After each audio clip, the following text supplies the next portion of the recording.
అమెరికాలో రాత్రి 7 తర్వాత భారతీయులు బయట తిరగద్దనినే అక్కడ ఉన్న మిత్రులు చెప్తుంటుంటారు. ఎందుకయ్యా అంటే అక్కడ భారతీయుల పట్ల ఉండే కోపం, అసహనం, అసంతృప్తి గతంలో తగ్గిన మళ్ళీ ఈ మధ్యన పెరుగుతున్నటువంటి నేపథ్యంలో.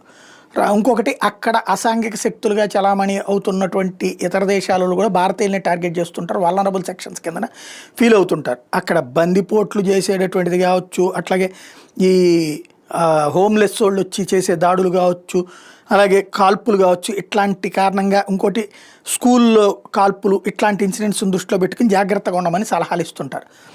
అయితే అక్కడంతా బాగానే ఉంది కానీ దాన్ని జాగ్రత్తలు తీసుకుంటున్నాం. కానీ భారతదేశంలో రాత్రి వేళల్లో రోడ్ల మీద తిరుగుతుంటే వచ్చి పడేటటువంటి వీధి కుక్కలు కాలనీల్లో కావచ్చు, ఇళ్ల దగ్గర కావచ్చు, రోడ్ల మీద కావచ్చు, టూ వీలర్ల వెంట పడి లేకపోతే కనుక మీద పడి కరిచేటటువంటి టూ వీలర్ల సంగతి ఏంటి అంటూ వివిధ ప్రదేశాల్లో, వివిధ నగరాల్లో ఇప్పుడు తాజాగా ఒక క్యాంపైన్ స్టార్ట్ చేశారు.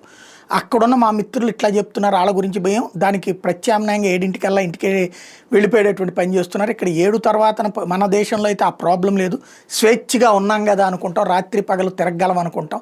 కానీ ఇక్కడ మన మీద పడేటటువంటిది వీధి కుక్కలు, ఆ రాబరీలు వాళ్ళ కంటే కూడా దుర్మార్గంగా తయారవుతున్నాయి ఏంటి అన్నటువంటి ప్రశ్న రైజ్ చేస్తున్నారు.